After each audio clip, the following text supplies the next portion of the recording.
Coming up on This Week in Google, Leo Laporte's gone, but I'm filling it out, and we have a blast with Jeff Jarvis and Gina Trapani. We're going to talk about the new Facebook timeline and why it's only rolling out in New Zealand. Stuff that Eric Schmidt said at Le Web. There's lots of fun to be had with that. In fact, the fact that Google has no nukes has us feeling pretty good. All that and more coming up next. Netcasts you love. From people you trust. This is TWiT. Bandwidth for This Week in Google is provided by Cachefly. Cachefly.com.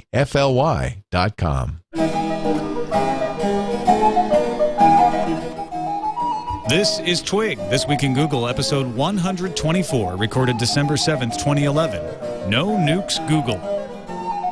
This Week in Google is brought to you by Ford, featuring available voice-activated sync. Sync gives you versatile access to music, podcasts, and more from just about any device. Check it out in the new 2012 Ford Focus and at Ford.com/technology. And by the Newegg Gadget Trade-In site powered by Gazelle. Trade in your used gadgets today at Newegg.com/trade and receive a Newegg gift card. That's Newegg.com/trade. And by Carbonite Online Backup. Automatic, continual, and unlimited backup for your computer files for only $59 a year. Try it free at Carbonite.com and use offer code TWIG and get 2 bonus months with purchase. It's time for Twig This Week in Google, the show that covers Google, Facebook, the cloud, pretty much anything that Gina, Jeff, and Leo want to talk about regarding the way people live on the internet. I'm Tom Merritt, filling in for Leo. He's out in France this week, but happy to be here filling in for him. And joining us, as always, we're glad to have Ms. Gina Trapani from smarterware.org. Hi, Gina. Hi, great to be here. Great to be alongside with you. And Jeff Jarvis from buzzmachine.com. Hello, Jeff. Don't bother me. I'm playing Words with Friends. You'll have to leave the show, sir.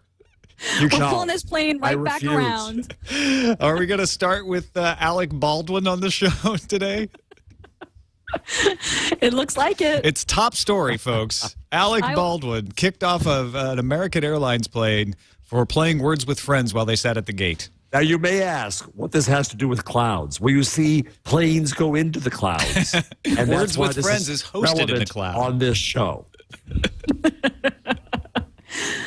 Well, you know, the story broke because my boss, Anil Dash's partner at his other firm, Michael Wolf, had tweeted, "I'm on this flight," and Alec Baldwin just got kicked off, and they pulled us back to the gate. So Michael had said that, you know, we had to go back to the gate for him to get off the plane, whereas Alec later said we were sitting at the gate doing nothing, and I got yelled at for playing Words with Friends. So it was such an interesting thing, because, you know, I think when you're in first class New York to LA flight, there's kind of this unspoken no filming, no photographing, no tweeting rule, because, you know, there are celebrities take that flight. But this story kind of broke because, you know, Michael had tweeted this, and then people said, "Hey, Alec, what are you doing?" And then he started with the tweets about how American Airlines is clearly, you know, the airline from hell. Yeah, he said, flight attendant on American reamed me out for playing Words with Friends while we sat at the gate not moving. No wonder America is bankrupt. Ironic hashtag.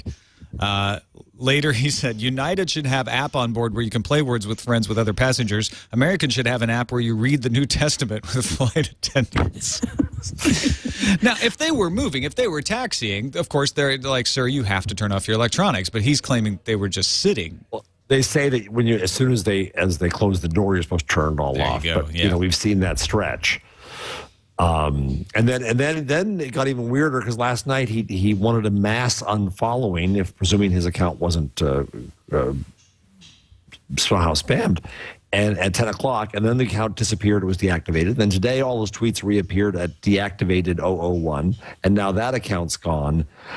I can't figure out what's going on. He got mad. He posted a bunch of stuff on Twitter. Then he changed his mind. Then he deactivated it. I mean, he's probably just going back and forth about what he should and or should not have done.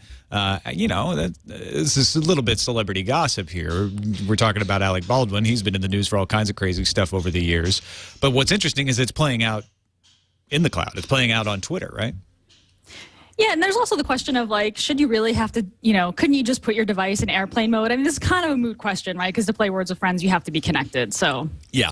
But, there was a Times article earlier this week about how, there's really no good reason why you shouldn't be able to just put your device in airplane mode and read or play or whatever. But, this policy was just enforced before there were devices with airplane mode. So I was hoping that Alec would jump on the bandwagon and, sign the whitehouse.gov petition to get, the FAA to change the policy. But it doesn't sound like this is going to turn into anything actually productive. Yeah, the FAA claims that we're just being extra careful about electronics. We don't know what they do. We haven't had time to really study what they do, so we want them off. Right. But Air Force One doesn't ask the president or any of his staff to turn their devices off. Well, I have heard, and I don't know if this is true, I've heard that's because of numbers. They say, yeah, we don't think one electronics device or two even is going to bring the plane down. And it's obviously true that it won't, because there's plenty of people who leave their electronics on that aren't caught. But they say if we have everybody on the plane running them, that could cumulatively cause enough interference. We don't know what it would do. Right. Well, I guess that's reasonable. Let's do the studies. It is, yeah, exactly. Let's do the studies. Let's figure this out, because I don't want the plane to crash either. Right. I don't think anybody does. This is clearly a problem of the privileged. I mean, I understand that there's probably things that we could spend more time on, and maybe that would be more productive. But it would be nice. A little bit of a first world problem. Yeah. Yeah, definitely. Yeah. Well, let's talk about the web, since we're all not there, or at least I am not there. That's why I'm here, filling in for Leo. So I don't know. Frankly, I think I get the better end of the stick. He has to work, and I get to hang out and talk with you guys. But Eric Schmidt was on stage at Le Web, and when Eric Schmidt is on stage and opens his mouth, he makes news. Which one should we pick first? How about this one? By the summer of 2012, the majority of the televisions you see in stores will have Google TV embedded in it. Everybody who believes that starts singing Star Spangled Banner. No, I guess nobody believes it. Either that or I hate America. It's one of the two. Yeah. Because the Google TV has been so successful, and all the manufacturers who have put out Google TV set-top boxes are so thrilled with how the launch went. Clearly, this is going to happen by the summer. This is a really bold statement. Does he know? Does he realize that 2012 is the coming year? That we're less than a month away now. Right, we're less than a month away from 2012. This is bold, really bold. I had to kind of laugh about it. I actually really like Google TV, and in fact, right before the show was, refreshing my Logitech Reviews system settings, trying to get the new update. Did you get it? No, I have not got it. I haven't got it yet either. It lies to me and says that my system is up to date, and I shake my fist and say, it is not. You show him the story on the web. You're like, no, look. No, it's not up to date. I will go to Chrome right now and show you the story. That's right. You don't even have to show it. You can pull it up on the Google TV. Pull it up on the Google TV. So I think I'm a little more bullish about the Google TV than most people. I still think that this was too bold a statement for him to make. So, okay. We can all laugh about it. What do you use Google TV for? Well, why do you like Google TV, Gina? I like it because the sell was that it's a browser on your TV, and I really like that. I mean, I look stuff up in the browser on the TV a lot. I stream things in the browser. I like to watch kind of obscure streams of live sport events and that kind of thing. So I really like being able to go to a page with get Flash and be able to watch a stream. I think the YouTube interface is really nice. I like doing picture-in-picture. So I like being able to watch Glee and also have a search for the Glee hashtag on Twitter going and watch what people are saying kind of as I'm watching the show. So I don't think the interface is great. I think it really needs to improve. I think there need to be a lot more apps. And that's why I'm really hot to get this update. But I just really like being able to look up stuff. And then my friends come over and I'm like, hey, you have to see this YouTube video. And I bring it up on my TV and we start watching. And I know people do that generally with their iPad or on their computer or with, there are lots of interfaces to YouTube. I just really like that it's Chrome and it's just a full browser. All right, next question. Does your wife ever use it? She not as much as I. She doesn't like the keyboard in the living room. She grabs the remote, like she grabs the TiVo remote, and I grab the keyboard remote. So no, she doesn't use it as much as I do. Although I will sit her down and say, "Look at all the kind of cool videos I saw today. Here's a video. Here's I and bring she up my. Pats you on the head and says, "That's nice, dear." Yeah, right. She's like, "Oh, that's funny. Okay, so let's watch Survivor now." So. So yeah, maybe it's just me, I guess. We use it as in the spare room, in the bedroom, as our Netflix device in there. We have the Roku, in the main room. And I have to say, I like using the Netflix on Google TV better because of the full keyboard. I was watching Downton Abbey on Netflix this week in there, and just, you know, the ability to just kind of pop in and say, well, what else do you got? Like once I finished the season, and I could just be like, oh, you know what, I just want to see some more British stuff, and I could use that keyboard. It's much handier that way. It really is. Typing searches, typing URLs, and searching Netflix. The Netflix app interface is really nice, and just being able to type without having to use the thumb pad and choose the letters. Will it make a big difference when voice comes to TV? Well, you know, two-way voice when TV, find me, Xbox. Please. Yeah, you can already do that. You can do that on Xbox. Do you use that? I have the Kinect, and I don't use the voice commands as much. But I mean, I really like waving at it. So I don't know. What do you think, Tom? Yeah, I think somebody's going to have to crack it. I think the Kinect has got a nice way of doing it. The new dashboard update, I haven't tried it yet. I haven't got it, but it doesn't have everything. And I guess that's the problem with Google TV also. It doesn't have everything. Nobody's cracked this access. What people want is to easily tell the thing what they want to watch and have it show up. And so part of that is the voice activation or the keyboard or whatever the input device is. We're pretty close to cracking that with things like Siri and Connect voice recognition. But the other side of it is having your television programming there. And we're far away from that because the industry's digging its heels in and saying, no, you know, HBO just said we will not provide an option for people to watch HBO unless they have cable television and subscribe to us that way. Right, like HBO Go, you can't get that unless you're a subscriber. Yeah, I want to get rid of that stuff. Mm-hmm. Yep. All right, we should have just had Eric Schmidt do the rundown today because that's just one of the things he said at Le Web. Another thing he said, Android is ahead of the iPhone now by unit volume with ice cream sandwich features. Prices are lower with more vendors, more price points. Do I need to continue the list? It's free. Does he need to continue the list, Gina? No. I feel like this whole iPhone versus Android, which is better and which is having bigger growth and which is, you know, do developers prefer to develop for? This conversation just always uses different numbers and different metrics. Is it activations? Is it devices? You know, and you know, everyone can make an argument for one over the other. I mean, Android's doing really well, which I think is, you know, which is a fair statement. Not doing as well as the iPhone yet, but getting closer, right? And growing, maybe growing faster. I don't know. So these are Google's internal numbers. Yes, 200 million Android phones, and 550,000 new ones being activated daily. And then the Android market just celebrated a milestone. I think it was 10 billion apps. Some ridiculous number, yeah. Yeah, I think it was like 10 billion apps downloaded. Right, and they had that big sale. The 10-cent sale, exactly. The 10-cent sale, which is a really interesting sale, the 10-cent sale, because it was not free. It was 10 cents. So I think that and you know, at first I kind of had a little rant on Twitter. I was like, you know, why are you thanking developers and then selling their apps at such a discounted price that they're, you know, going to be losing money? And then I thought, you know, that 10-cent deal was actually really brilliant because that makes people who haven't set up a Google Wallet account and who haven't linked their credit card yet do it. And that's what they need to do. In fact, my wife, she's never bought an app on her Android phone, not even my app. Wow. Okay. So just because she was like, you know, she keeps putting off the inconvenience of setting up her, you know, account and entering her credit card and all that stuff. So I think that 10-cent sale was actually really brilliant. They're trying to get people who have Android, who haven't bought apps, who, you know, just want the web browser and their email, which comes stock, to take that extra step and get into the buying app sphere. It's the Amazon ebook strategy, right? It's the lost leader that gets you into it. Yeah, exactly.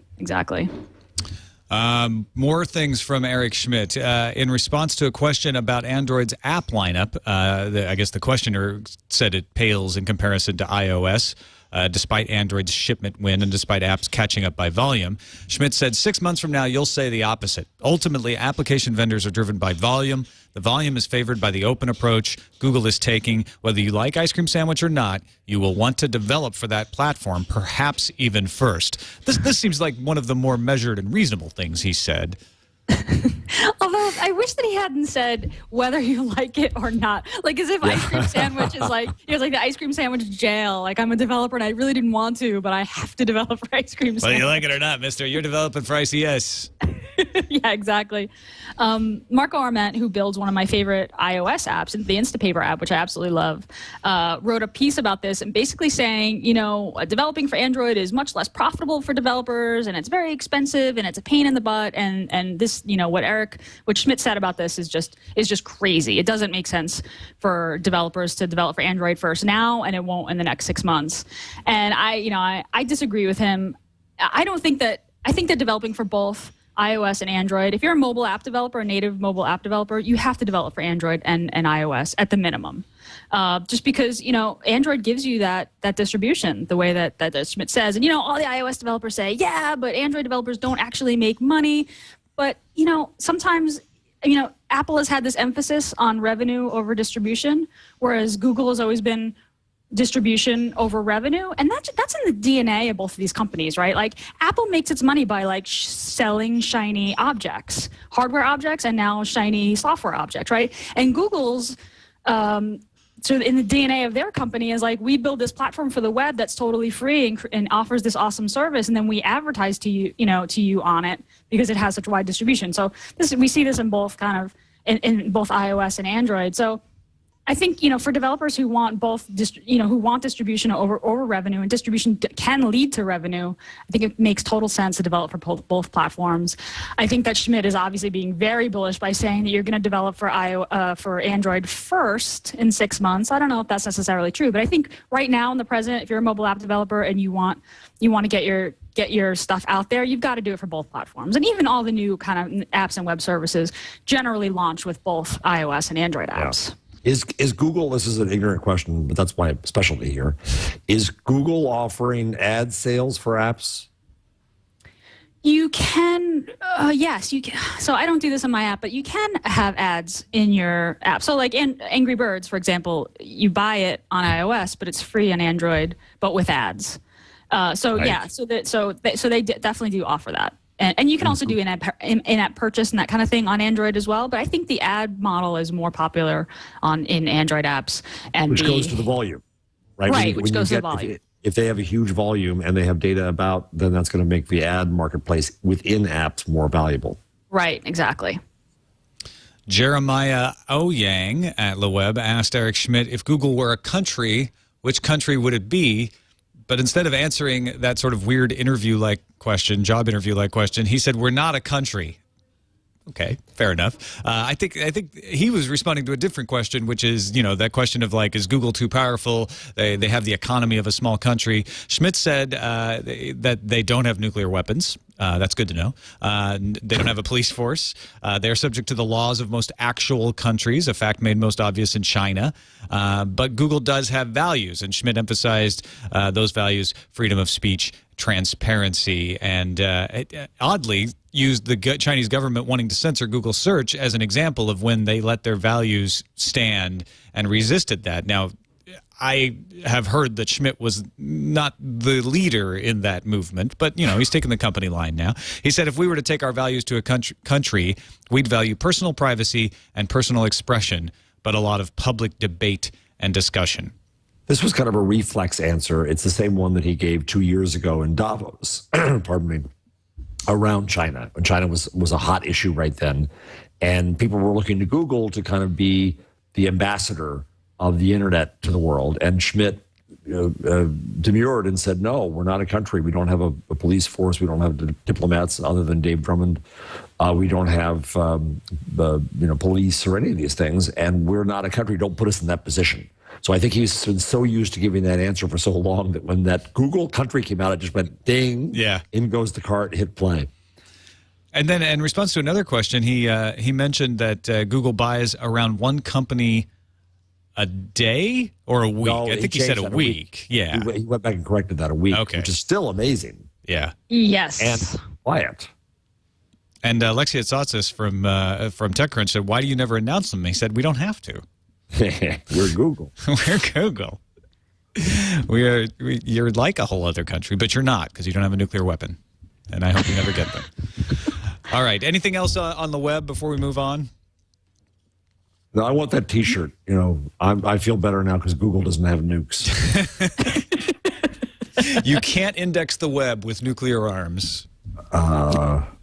Because if Google gets a nuke, then Facebook has to have a nuke. Right. Yeah, mutually and then Twitter has ICBMs, and it gets very complicated. Yeah, let's keep it out. Keep it off. You really want Zuckerberg to have his finger on the button? No, absolutely not. No. This guy who kills chickens, so we don't want that. I don't even want his finger on the like button, much less that button. I'm just looking at the Wikipedia page of Google acquisitions, and it does look like there's one per week. Really? Yeah. Although the most recent one was November 14th, so I guess that's not exactly a week ago. But there are a few that happened kind of around the same time.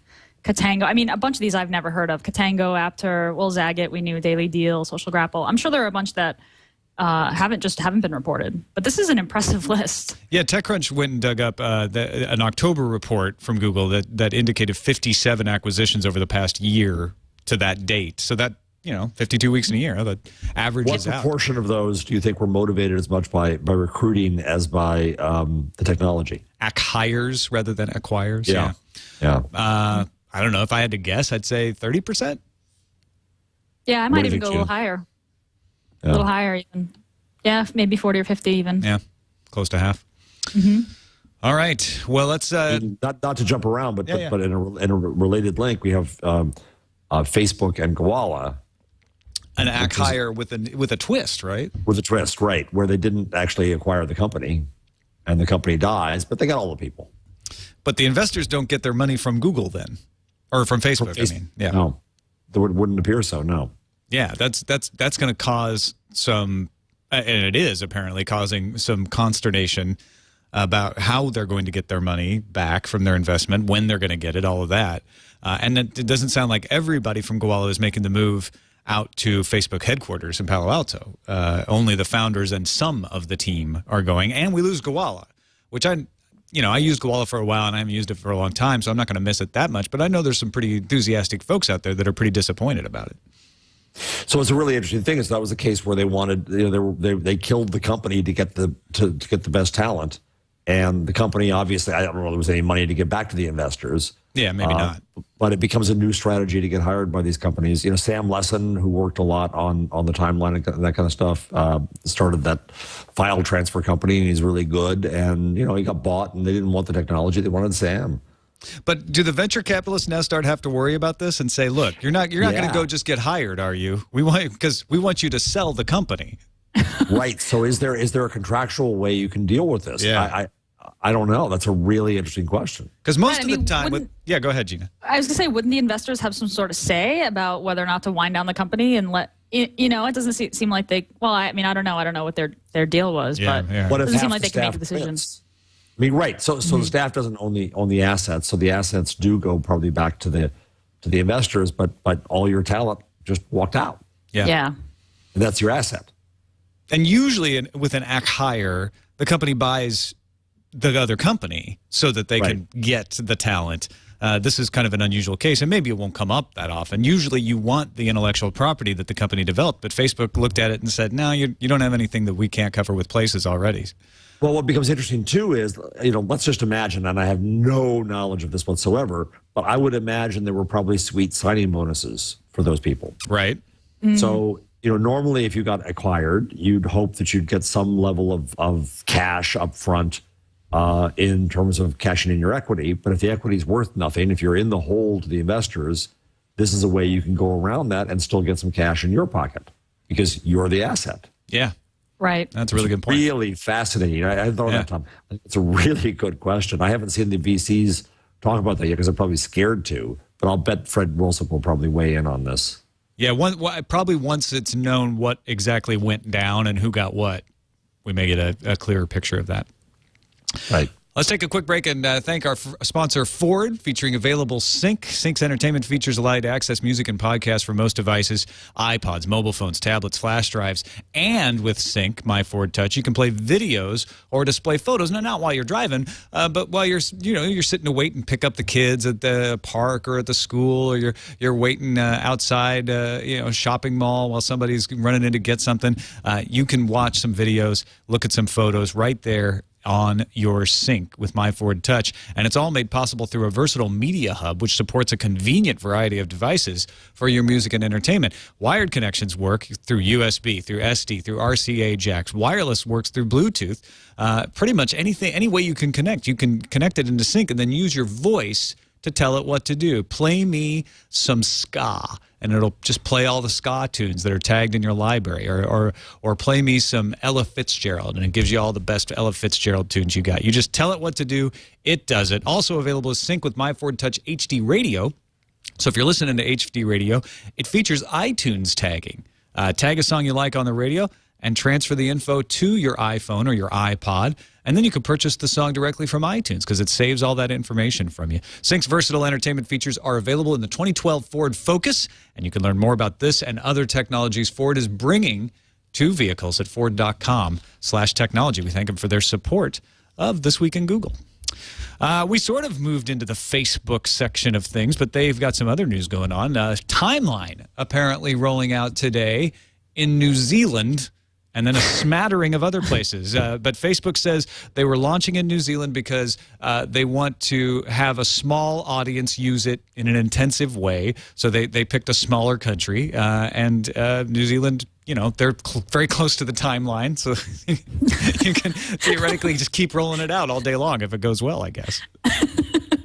I can't wait for this to get rolled out. I just can't wait to hear what my friends and family who aren't in the tech world think of it. I think that I think it's going to be really jarring. So I think it's smart for Facebook to start with a very small group of users and see what happens. I think there's going to be some backlash and confusion about timeline. Yeah. Son Jake is worried that his friends will react badly and he'll lose his friends from Facebook. And have you heard any rumors of why it's taken so long? That since F8, it was supposed to come out pretty quickly and it's been delayed. Some guess, not really a rumor, but a guess that Facebook got nervous about timeline. I wonder, Gina, do you have a good guess? No, I haven't heard anything. And, I enabled it through, I don't know, there's some sort of developer backdoor. So I enabled it and I've had it for a while. And a few of my friends did the same, but most of my friends haven't. And I've wondered what the slowdown has been, actually, but I haven't heard anything. Yeah, I enabled it too, and it seemed to work as advertised. Yeah, I didn't have any issues with it. I mean, there's things I like and don't like about it, obviously, but it worked the way they said it would work. So yeah, Jeff, I think that's probably the best guess is with all of this FTC stuff that they're having to go through. Maybe they're being very careful and running over it with a fine-tooth comb to make sure that since they're changing the way stuff is displayed, that they're not changing anything from their privacy policy. Oh, well, because that's one of the conditions. Right. Well, the other thing is that one of the conditions is that you can't retroactively change the publicness of stuff. So I'll bet they had to do a lot of going back and encoding. You're right. Wait. You can't So if you publish something publicly, you can't go back. No, it's the opposite. It's the opposite. That if you this is the changing default problem. So if you publish something to a group of X, and Facebook comes along later and says, well, actually, it's Y. It's bigger. The FTC settlement says, no, you can't do that unless you get notice and permission and other things.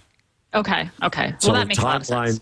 Timeline was going to put stuff up that was not meant to be fully public when it was published, first 4 years ago.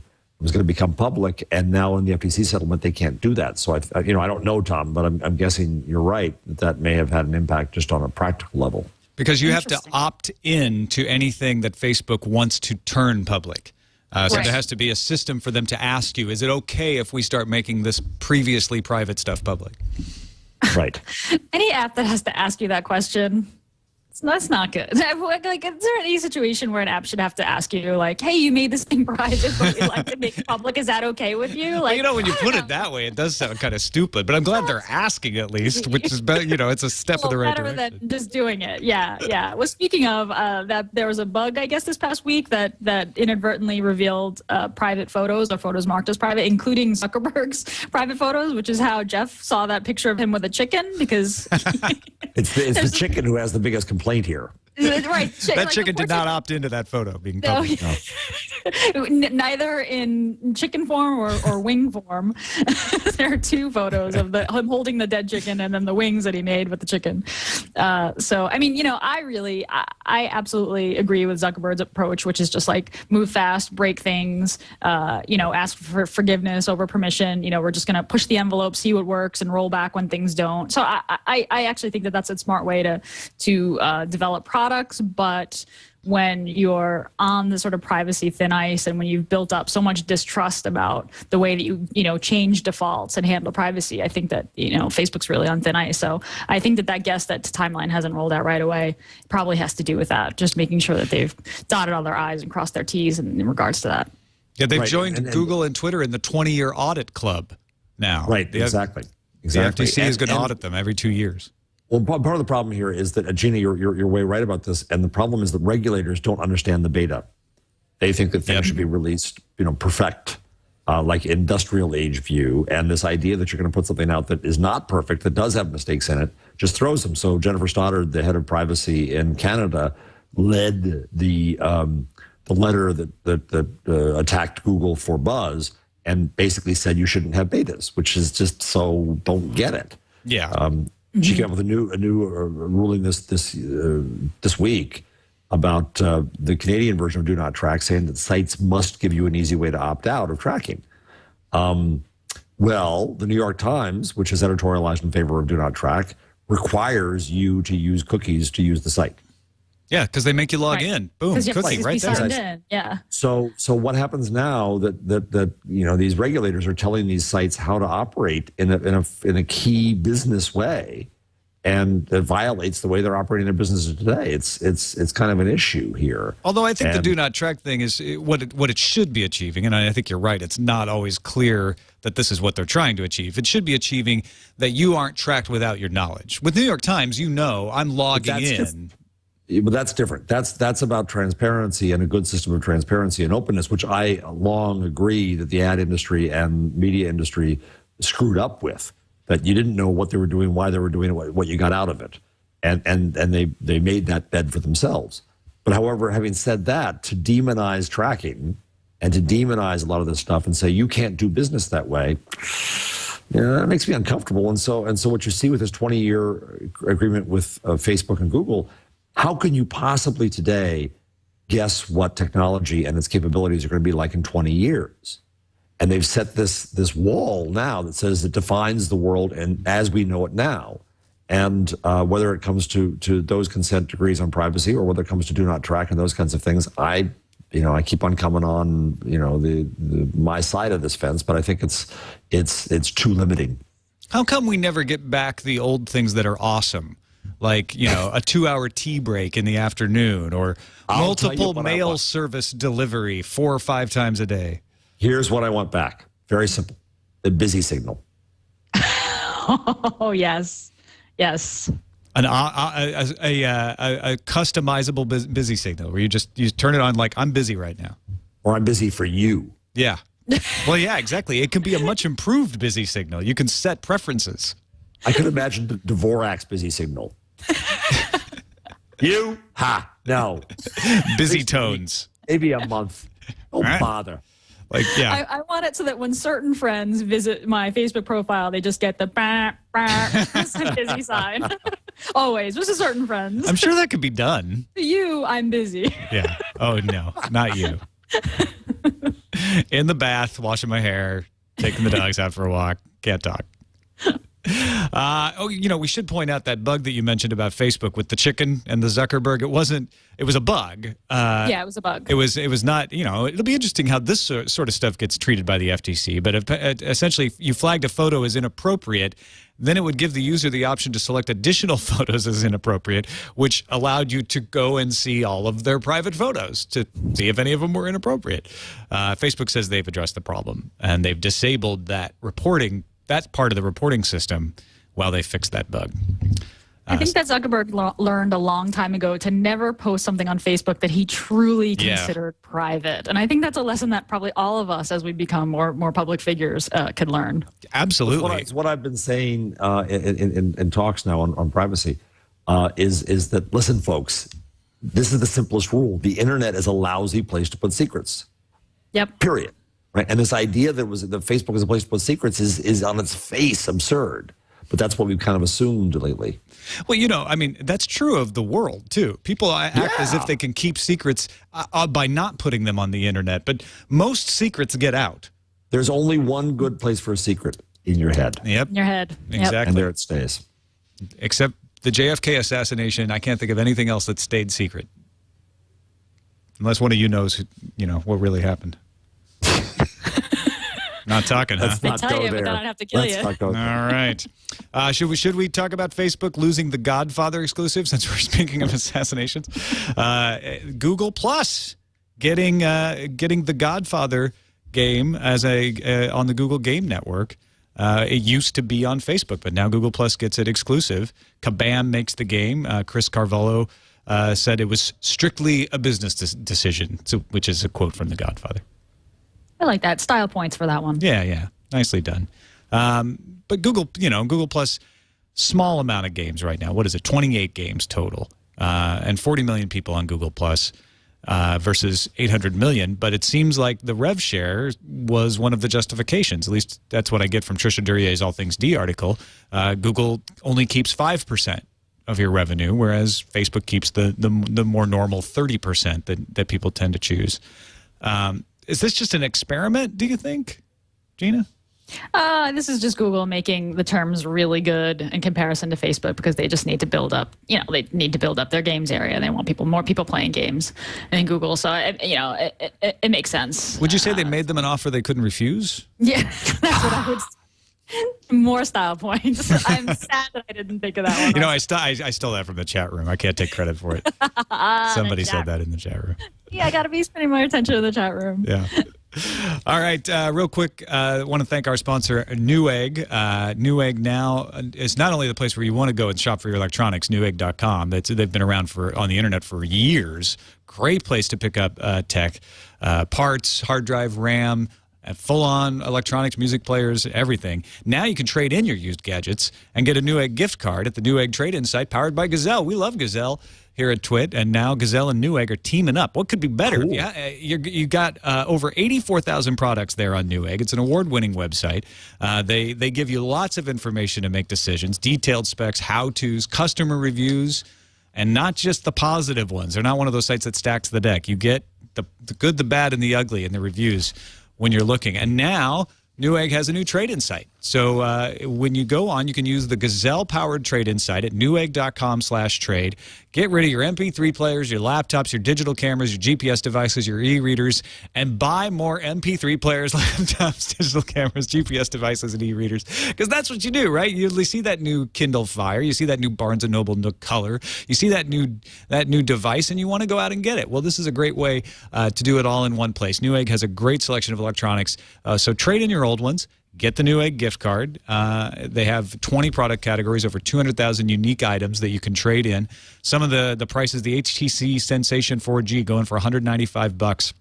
The Kindle 3G plus Wi-Fi, that's an older one. You still get $43 for that. iPod Touch 4G going for $107. Round up all your gadgets from your home or your office. Visit newegg.com/trade to see what your gadgets are worth. Newegg will give you a gift card, like I said. The sooner you trade, the better the price. Newegg.com. Check it out.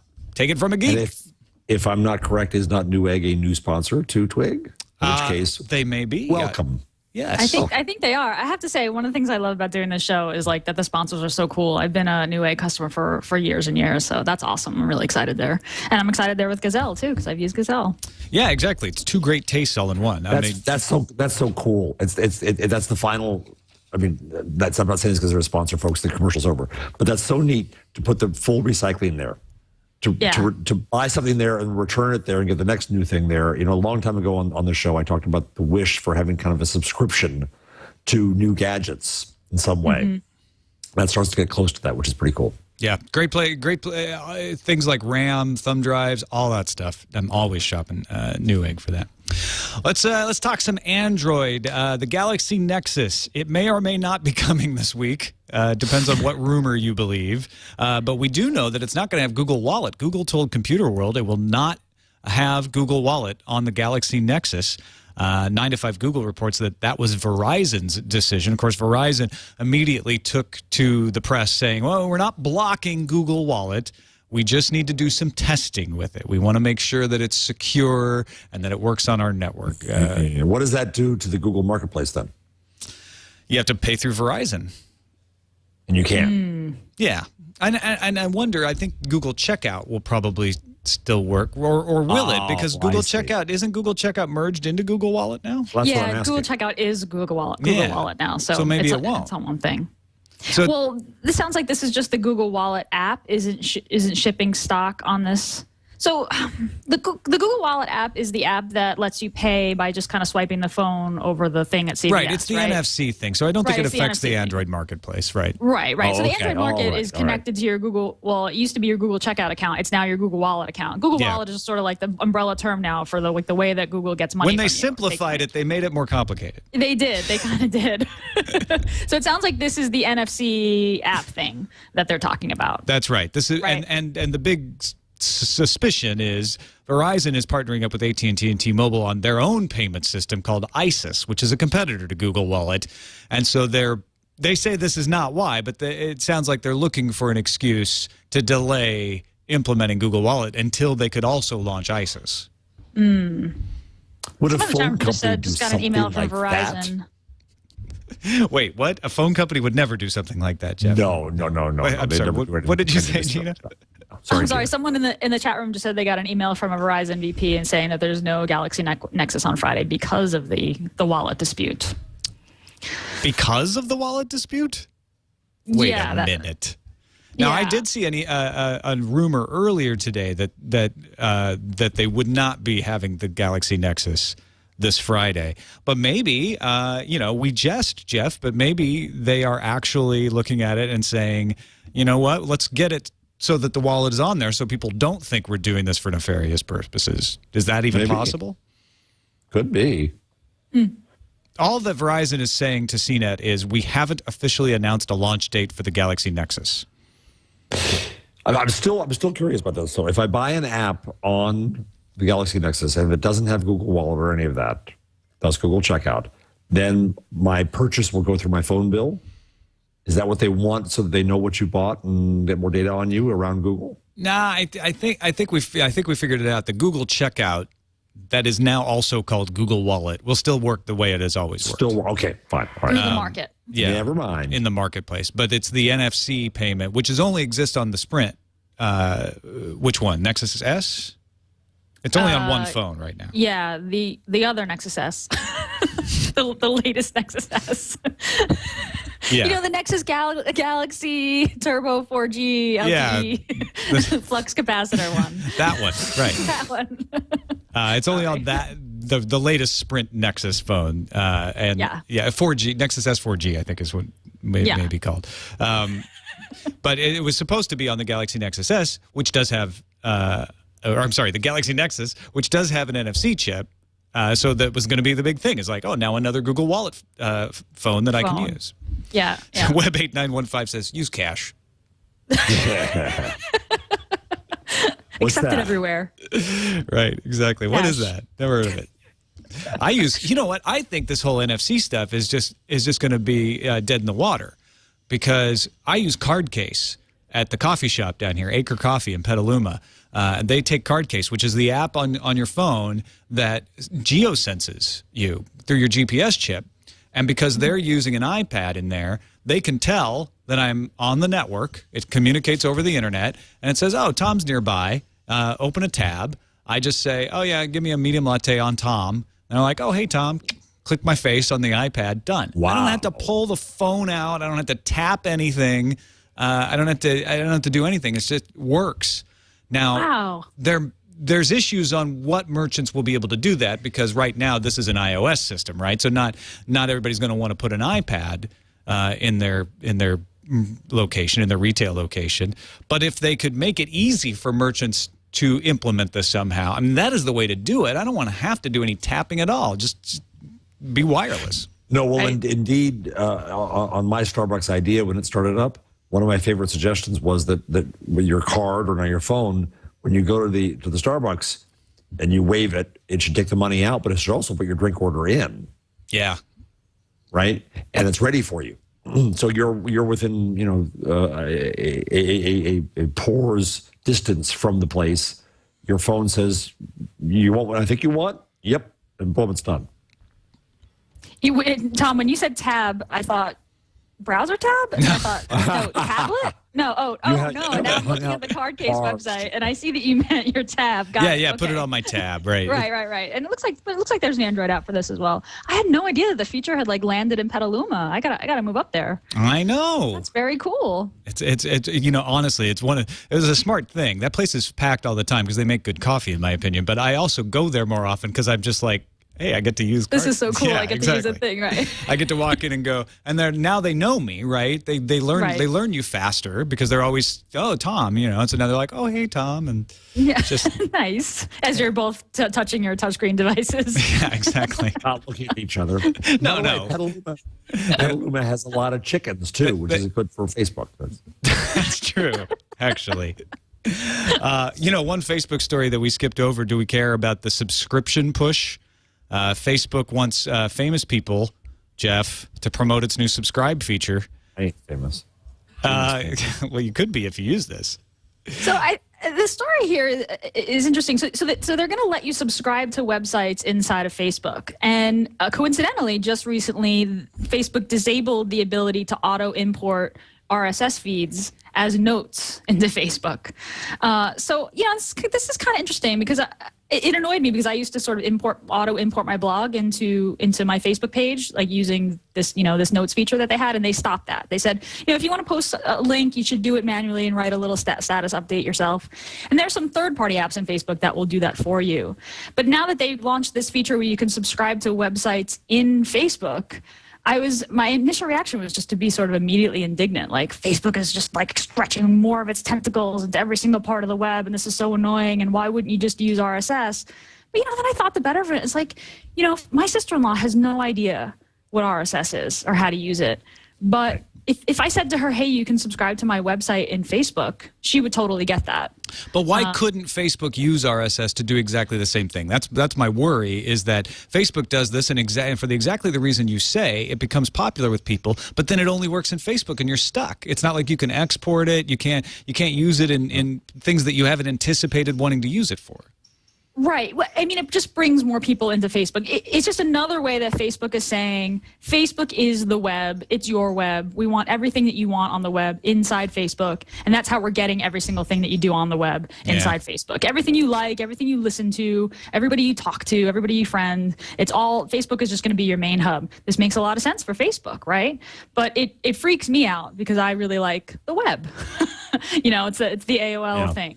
That's going on at Facebook. So listen, I think this is going to be great for people. Hey, if people want to get all their content, get their website content inside Facebook, then Facebook should make it easier. I just feel like, oh my God, here's another Facebook button that's going to be on every website that we go to, which, just concerns me. I mean, I also got off the phone just before the show with Google, and it's no big deal stuff, but it's under embargo, which Leo wouldn't do, but I do, and involving the author stuff there. And you can see the direction that Google's been taking is that they want to bring together the stuff that you've written in the distributed world into a public place with Google, right? They have that author thing that I'm already part of, where if I write on Buzz Machine, on Business Insider, on Huffington Post, and on The Guardian, Google will compile that all under my name, and they're doing that now on Google. And so you can subscribe to me, though I don't know why anyone other than my mother would, and get your distributed writings from all over, which I think beats this notion from Facebook. Yeah, I would like Facebook to do exactly what they're doing. Just use a standard that everybody else uses so that it's exportable and cross-platform. And it could still work so that people who don't know anything about RSS don't have to.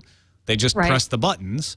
But I think 85,881 people would disagree that only your mother wants to read what you write.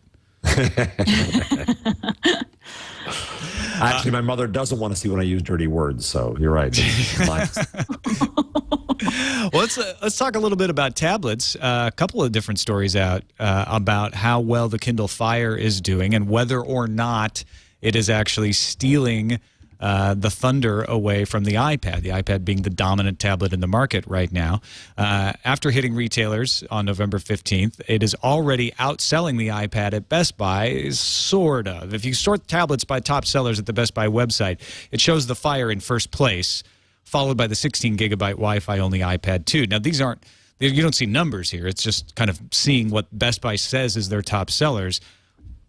Question is, if you took all of the different SKUs of iPads and totaled them up, would they still be below the Kindle Fire in total sales? However, it's selling very well. It's out there, eating up sales, and people are buying it. However, there's also another study out there from Evercore analyst Robert Chira, who says that the Kindle Fire seems to be headed for half of the Android tablet market by 2012. And he thinks it will demolish the other Android manufacturers' offerings. He doesn't think that the iPad is going to be hurt by it because people will see the Fire as an introductory tablet. And it actually could help iPad sales in the long run. Somebody else sat down with Tim Cook and the CFO over at Apple, and they said, look, we love the Kindle Fire. It's a way to get people into the market for cheap, and then when they're ready to spend more on a tablet, they can upgrade to the iPad. Entry drug. Yeah. Yeah, the gateway drug, right? I mean, I think that's probably really true. I mean, the Fire just seems like it's going for a different market than the iPad. It's for people who are curious but aren't $500 convinced that they want an iPad. The Kindle Fire cannibalizing other Android tablet sales, that may be true, although, there have yet to be that. I mean, there aren't that many Android tablets yet out there. So, at 6 months from now, I think we'll have a better sense of this. Apple wants to think that anyone who wants a high-end tablet is definitely going to go for the iPad and not an Android tablet. I don't know if that's necessarily true, and I think it's too early to say yet. I mean, the Galaxy Tab that I got at the Google I/O, has had some problems because it was a really early release, and it certainly hasn't been selling not nearly as well as the Fire or the iPad. But I think there are going to be other choices later on. I think it's too early to say. Yeah, and a lot of people there's people like Captain Kipper in the chat room saying, look, it's, Kindle Fire is not a tablet. It's an e-reader. That is true, but it's semantics. And when people go out to buy electronics, they're probably not thinking, well, I want an e-reader or a tablet. They're thinking, I want the thing that does the thing that I want to do, whether that's watching video or reading or a combination of multiple different things. And I've got this much money to spend. That's how they're making the decision. And in that sense, these tablets and e-readers are starting to compete because they do multiple things. Yep. I want to touch the web on a bigger screen. Yeah. I think that's what people think. I want a web browser I can touch on a bigger screen than my phone. That's why you need to move to China so you can get the $100 ice cream sandwich tablet. Half the price of the Kindle Fire. Now shipping with Android 4.0, MIPS Technologies and Ingenix Semiconductor, a China-based mobile chip provider, announced its worldwide availability, so we don't actually have to move to China to get it. The world's first tablet based on Android 4.0 at $99. That's crazy. How bad will this be? It's obviously not approved by Google, or Google would be out there making a big deal about it. So it's not going to have the Google branding. They're just using the free stock Android ice cream sandwich. Which just means no marketplace, right? Well, it means Google no apps. Android market. Right. There might be another market. Sure, they could have Get Jar install or something. Yeah, or you can install the Amazon market or the Amazon App Store on it, right? Because you can. Well, actually, I don't know how you'd install it. It'd be interesting. They have to ship it with some sort of way to get an app, get apps on it. Yes. I might buy one of these just to see how awful it is. I sort of expect that it would be awful at that price, but I don't know. Maybe they'll surprise us. Well, it's a MIPS-based processor. It's not a bad processor. 1 gigahertz. Graphics come from Vivante GC860. I don't know anything about that. But 1080p video decoding, front and rear cameras, 7-inch screen, Wi-Fi, USB 2, HDMI 1.3, micro SD. I mean, the specs aren't bad for a $99 tablet. Yeah. Well, and if this is true, and I think there's some, I'll believe it when I see it, but a $99, this starts to get the price point that really could explode. notion of connecting this way.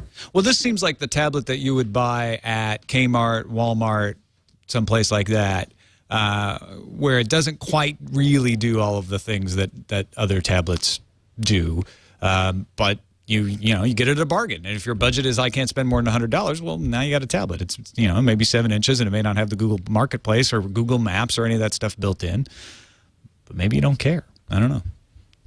It is interesting to see anything in a tablet at that price point. I agree.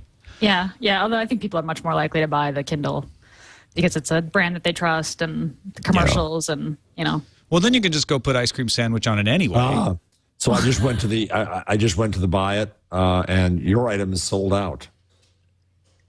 Of the OMG Technologies one, the $99 one. The Ein Oil Electron, sold out. They made 500 of them. Yeah. I bet you're exactly right. It probably got a lot of publicity, and gee, we'll see it again. They had some spare chips. They threw them in some tablets. Boom.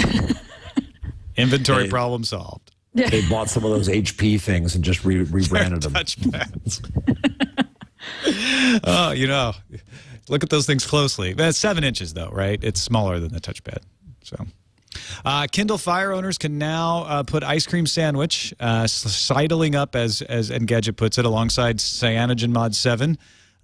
Is the ice cream sandwich on the Kindle Fire. XDA Developers Forum member G1011999 is offering up shots with the promise of a kernel release in the near future. So you can't do it yourself yet, but you can ogle it and salivate. I don't know. I'd do it. Would you do it?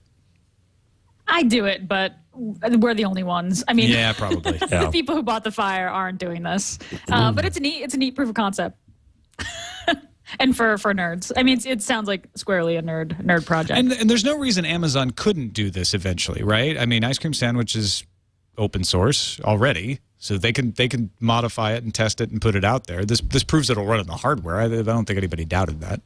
Right. Yeah. I mean, unless there's they don't feel like it's snappy enough, or there's something doesn't work. There's some sort of deal breaking bug. Yeah. There's no reason why they wouldn't do this. Although Amazon, I think, made a lot of wrote a lot of software kind of on top of Android, so it'd be a lot of work for them to upgrade. I mean, I imagine that they will probably just release a Kindle Fire 2 with the upgrade, and have people rebuy the device, then push an update over the air. Why do they do? Yeah, you're probably right. I mean. Exactly, and then they can legitimately say, "Well, we just didn't think the hardware was good enough." And then we want you to have the best experience, right? Yeah, we can pull this out. Dell no longer offering the Android-powered Streak 7 on its site. Told Engadget it's referring to the Streak 7 in the past tense. They did point out it'll be available at certain retailers still, but it looks like the Streak 7 is, at least in the United States, it's gone. Goodbye, Streak. Oh, the Streak 5 is dead too? I didn't know it actually died. Yeah. Streak 5 is already gone. So does Dell have tablets? Not in the U.S. They have tablets in China. Weird. But yeah, they've sort of moved out. And they didn't have to threaten to sell their computer group off to do it either. Yeah. All right, let's take a quick break and thank our other sponsor, Carbonite. Ask yourself this question and answer honestly. You don't have to tell me. Are your computer files backed up right now? If the answer is no, you are living perilously. And maybe you're just a person who likes to live with possibly all of their data disappearing in a split second. But that's not the way I would like to live. And if you don't want to live that way anyway either, get a local backup. So you want 3 copies of your data. You want the data that's on your computer. You want the data that's backed up locally to like a network-attached storage or some kind of hard drive. And then you want something off-site, because if your home burns down, God forbid, or something else happens locally, you want that data to be safely away from your home and away from where you are. That's why I use Carbonite.com. Your files are automatically and continually backed up, stored safely off-site, and after you have a computer disaster, it's easy to restore them. Plus, you can access your backed up files, a good side benefit, from any computer on the internet or your smartphone or your iPad with a free app. Unlimited backup for your PC or Mac is only $59 a year, and you can try it for absolutely free. Go to Carbonite.com, enter the offer code TWIG, and you can sign up for a free trial from the homepage. No credit card required. Sign up for that free trial. Sign up from the homepage, and you'll get 2 months free when you purchase the service if you decide to purchase it. So no credit card required. Go to the homepage, sign up for the trial. Use that offer code TWIG at carbonite.com. And even if you're sitting there like, I don't know if I need this, you'll sleep better. There's a little part of your brain that's going, my data could all disappear overnight. And it's keeping you awake at night. So get some better sleep. Go to carbonite.com, use the offer code TWIG. And we thank them for their support of This Week in Google. Did either of you get a chance to read this NC State University research about the Android app bug? Nope. A little bit. I'm just looking through the article on ours now. Michael Grace, Yajin Zhu, Ji Wang, and Juchen Zhang published a paper finding Android smartphones from Motorola, HTC, and Samsung did not properly protect privileged permissions from untrusted applications. The HTC Legend, the Evo 4G, and the Wildfire S, Motorola Droid, Droid X, Samsung Epic 4G, and the Google Nexus 1, the Nexus S were the ones they tested. Google and Motorola have confirmed the vulnerabilities. HT and Samsung are having trouble accepting the reporting. But there are two leaks going on. The explicit capability leak is the one that's troubling. It allows applications to exploit a public interface or service of another app without making a permission request. So you can actually have an app that you have given permission to access, say, your contact list, and another app can then kind of ride on that app's permissions. There's also implicit leaks that allow other applications to inherit permissions from another application with the same signed digital certificate. Those would have to be apps from the same company. So let's say you give Google Maps location information, then Gmail could use this vulnerability to get location information. That's less troubling, although it shouldn't happen. An untrusted app on these affected phones can manage to wipe out user data on the phone, send out SMS messages, record user conversations, or obtain user geolocations, all without asking any permission because they use that permission that's already been given to some other app. Now, the Google reference phones, the Nexus 1 and the Nexus S, were the only ones that did not suffer this vulnerability. So it's something that's going on in the non-stock implementations on the other phones. Interesting.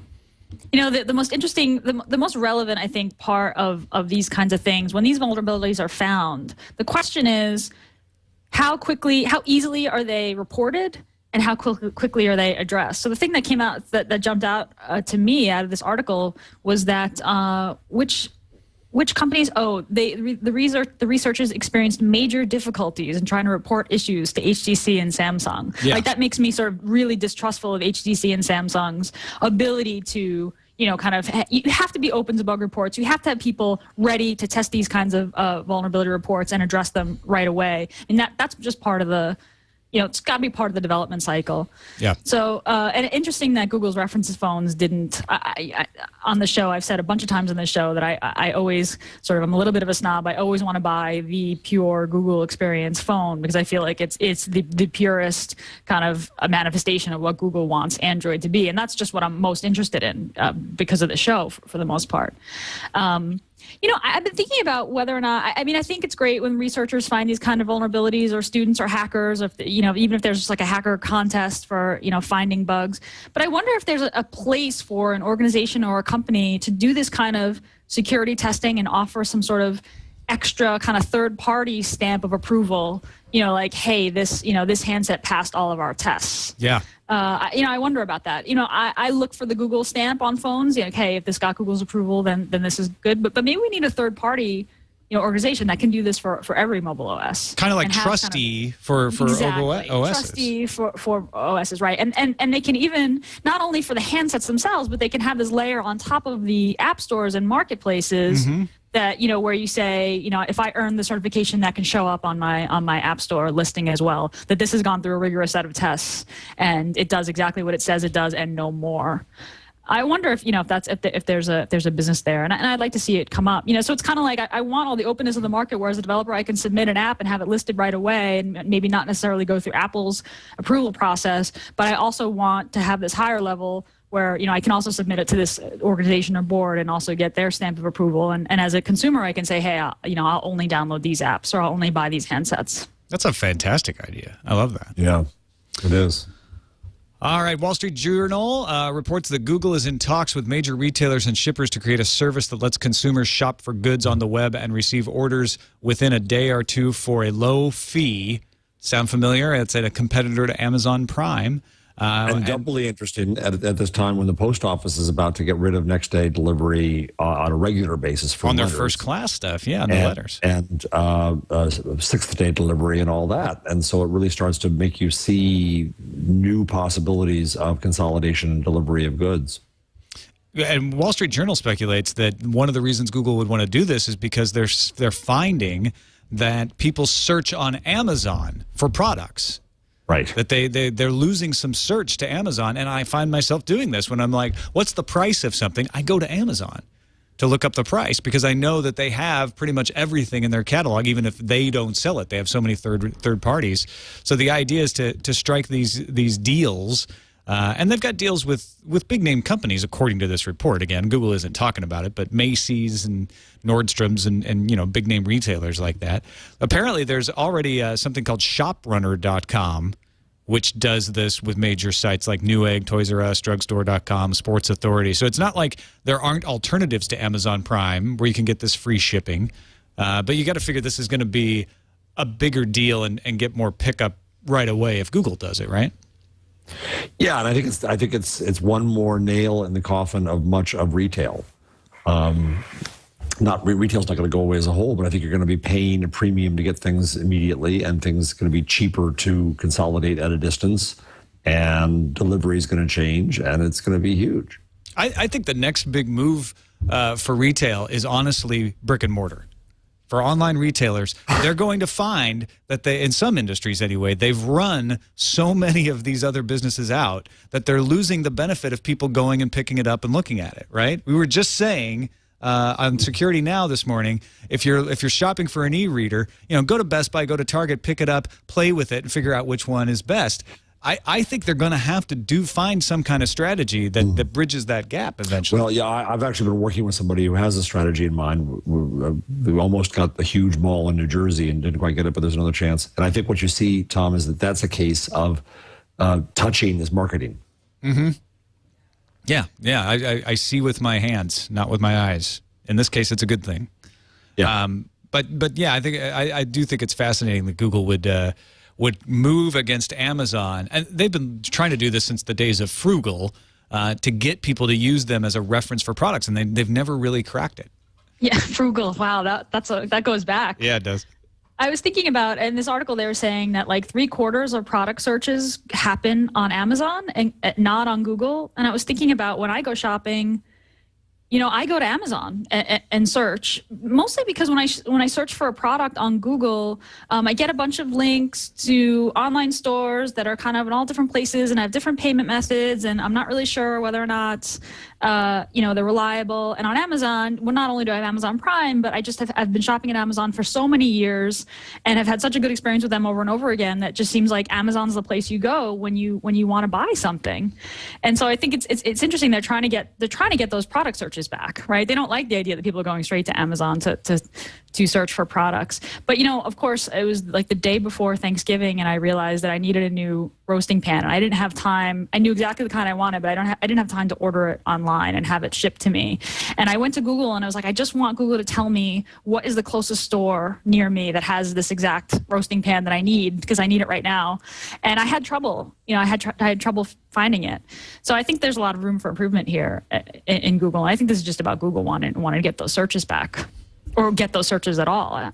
Where do you guys go when you have to search for a product? Do you do it on Google, or do you go to Amazon or somewhere else? I go to Amazon. I'd say maybe 2 or 3 times out of 10, I will use Google product search. And it's usually because I tried Amazon and I didn't get the answer I wanted. Well, right. But when you're looking for something that you're ready to buy right now, you go, and it's not like something specialized like electronics. So you might go to Newegg for that or someplace else. You go straight to Amazon first. No, it's a good point. Right? If there's a trusted retailer that I use normally for something, right, I will go directly to their site because I know, that's the place that always has the thing I want.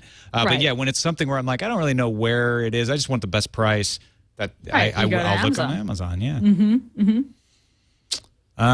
Yes. I think that's it. I think Amazon is trying to, or I think Google is trying to figure out how to get product search back to Google. I don't think this is the way either, but it's certainly not a bad thing if they can pull it off. YouTube launched a brand new front page December 1st, and it's more channel and more social oriented. So you'll be able to see things by type.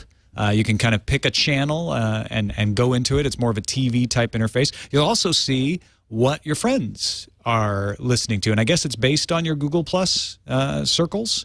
It shows you just what kind of stuff they're watching, so you can see more recommendations. What do you guys think of this?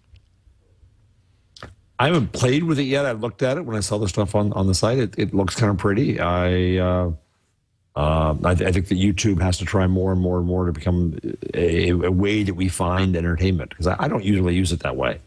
I go in when somebody links me to it, or when I go in to search something I know I'm looking for. Do I ever go to YouTube and say, I feel like watching some stuff now?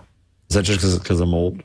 No, I don't know. No, well, I'm old. I don't do that either. Yeah, maybe. But I'm old too. I mean, relatively. I mean, I don't. You go don't to know YouTube. old. I know old. We're old enough to not share on YouTube. It's true, though. I generally will watch YouTube videos that I find for my friends on Facebook or Twitter.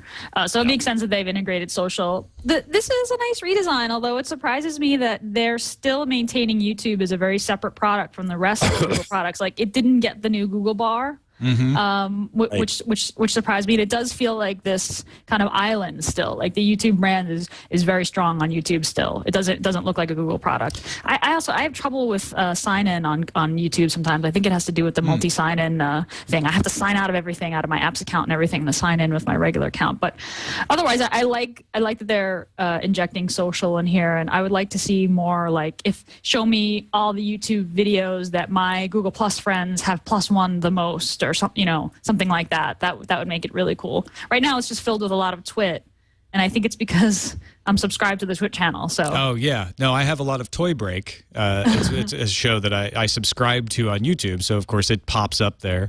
But yeah. And actually, I do see the T-Mobile YouTube video that Jeff shared on Google Plus. So they do have some. That's actually how I saw it, because it's a commercial there, and when I saw the rundown, I went there, and that's where I came to it. And you can connect Facebook if you want as well. I mean, a couple of people in the chat room were bringing that up. It's kind of defaults to Google Plus if you're logged in to Google, because it's a YouTube property. But you can connect it with Facebook Connect and see what friends are sharing on there as well. Does any other Google product connect to Facebook? That's a really good question. I was just wondering that. I'll bet not. Yeah, I mean that's pretty that's unusual. Very independent of YouTube. Yeah. Yeah. Notable. Jeff, you noticed that Google News is adding qualitative metadata to links. Well, I'm told they've been doing this for a while. I just hadn't noticed it. So I did a search on something, and it says, I think, in-depth blogs, but also highly cited, which is really interesting. It's an effort for Google News to try to get some measure of authority in there. And so an article that's been cited a lot, they're now going to rise up and specifically label that, which is really interesting. I noticed this the other day too, and I think it's probably something that they've started to highlight in a better way, even if they've been doing it for a while. Because I use Google News all the time as sort of a check to see what's buzzy out there, and I love that. I love having the ability to say, okay, this is the big story. This is the one that everyone's referring to. That it's a shortcut to having to drill down and say that, well, who reported it first and where'd they get their information? So I think that's pretty cool that they're doing that. All right, any of these other stories before we move on? Chrome's getting closer to Firefox or in front of Firefox, depending on what metric you're looking at. Gina, what did you think of Glee last night? I enjoyed it. I did too. Enjoyed it. I'm very happy that the team is coming back together, and without spoiling it for anyone, because I know all of our listeners and viewers are on the edge of their seats about Glee. Yes, they are. The kind of arc of the season, which is that division makes us weaker and being together makes us stronger, is sort of coming to its end now, and they're coming back together. So I enjoyed it very much. They're on the edge of their seats because they're falling down drunk because we mentioned Glee too much. Exactly. Drink. They were parched this episode. They needed to wet their whistle. Do you want us to play this T-Mobile commercial that you say is Glee-esque? I thought it was actually a nice commercial. That's all. Yeah, the comments were fine, but dancing pink singers. Well, that's okay. And then it ends with Carly, which is nice. Who's the T-Mobile girl? Yeah, we talked about her. I'm going to look like a dirty old man saying that. All right, well, let's move on to Gina's tip then. What do you got for us this week, Gina? Google is a graphical math calculator now. I mean, for years, you could enter math equations into Google and get an answer. If you enter 2 + 2, Google will answer 4. But just this week, they launched the ability to graph really complex mathematical formulas. So if you type in sine X, Google will show you this beautiful sine curve right within your results. Oh, I would so you have don't have died to go for to this during Trig. Yeah, no, seriously, right? So you don't have to go to Wolfram Alpha for this kind of thing, which is kind of neat. The other quick tip, Google Plus supports phone calls as well. If you go to a Google Plus Hangout with extras, you can have people call into the Hangout.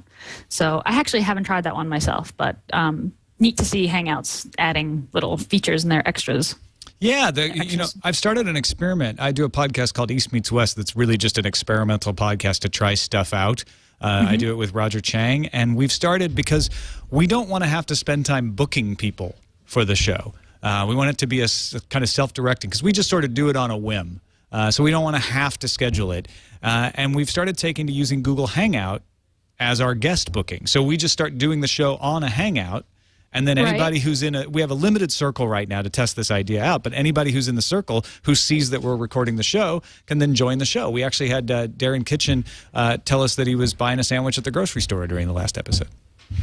That's cool. So far, not hard-hitting contributions, but that's really cool. I love that. I love the spontaneity. It's a really good idea. I mean, I think Hangouts really kind of gives you the opportunity to do that kind of thing where people just sort of happen, stop in on, to visit how do one you another. make it public? Is that easy now? Well, yeah, you can just hit public. You could make it public if I want to by just choosing the public option, and then it just goes public. No. I mean, how can people not in the circle on the outside watch the Hangout? There's a broadcast option now. That is now distributed. Okay. Yeah, I haven't used it myself. I don't know. Are you recording East Meets West, Tom, and then distributing later? Right. But so you just when you're recording, you make the Hangout available to limited circle, and then people can hop in if they want. I see what you mean. But I think you actually can.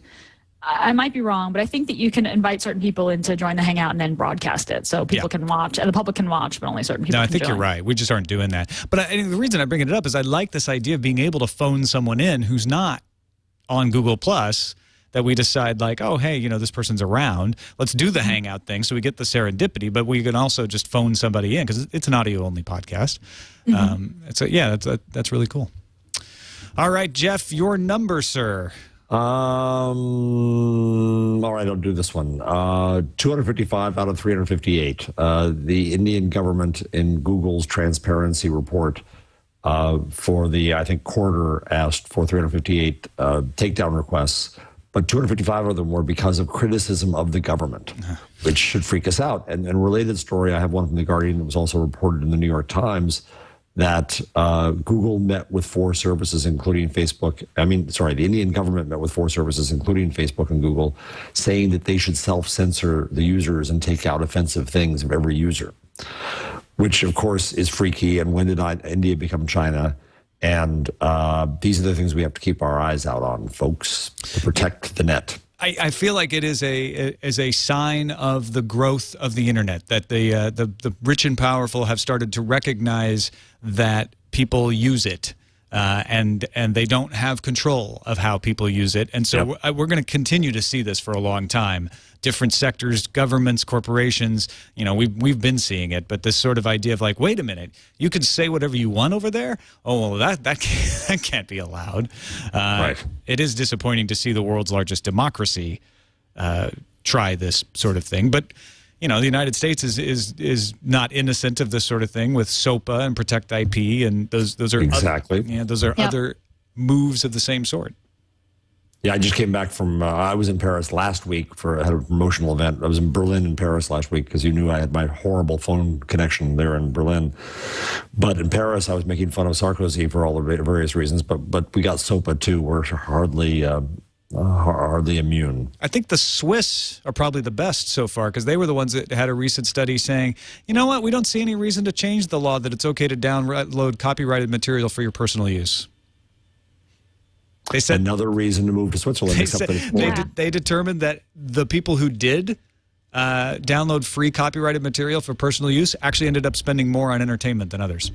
Oh my gosh, how refreshing. Yeah. Enlightenment. I know. It won't ever happen anywhere else, but we can dream. All right, Leo's not here, but I've got sort of a tool. Since I'm filling in, I'm gonna take the opportunity to give you sort of a useless tool. The Android phone name generator at androidphonenamegenerator.com. I just saw this today on TechCrunch. I don't know, it may have been around for a while, but you just press the button and it gives you a potential Android phone name, like the Motorola Bionic Plus or the LG Defy Epic E1Z. This is great. The HTC Charge Vivid S2. The HTC Galaxy Epic 4G One Plus. You know, I have a feeling that people may actually be using this to name their phones out there. I have the Samsung Nitro Plus X2 4G Plus Z. The Acer Mesmerize. That's great. The HTC Atrix Slide E3D. Oh, I got the HTC Wildfire Slide E4G Plus. It's hours of endless fun, folks. It is. AndroidPhoneNameGenerator.com. This is kind of a take on an old internet meme of the generator, but I was totally. That's fun. Yeah. I'm clearly going to need to use this during future episodes while we're talking about handsets. I'll be like, well, that Acer Wildfire Incredible G1 now that looks really good. You know, when the Samsung Wildfire Epic Prime comes out, I think we'll all realize. The LG MyTouch Black E1 G2 is going to be the one I get. Here's a challenge, Tom. Can you take any random name and then blog and G+ about it and see if you can get somebody to pick it up as if it's a rumor? You know, I just saw a screenshot of an inventory with the Sony Ericsson Xperia Incredible 2 G2 listed. It's coming out in January. There you go. Yeah. Indistinguishable from news. Clip that out. Post it to YouTube. I heard it on Twig. All right. That's it for this episode of This Week in Google. Thanks, everybody, for watching.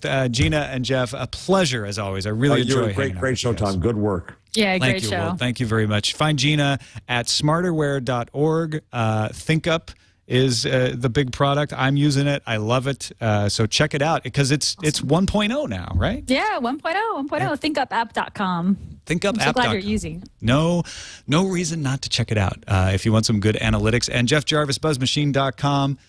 Great talking to you as well. Anything nifty going on these days?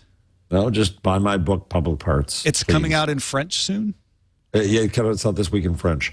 The title, I forget, I don't have the title of the French right in front of me, but it translates to Naked on the Web. All right. Awesome. And in French. Come on. All right, thanks everybody for watching or listening. I believe Leo Laporte will be back next week. Until then, I'm Tom Merritt. See you next time.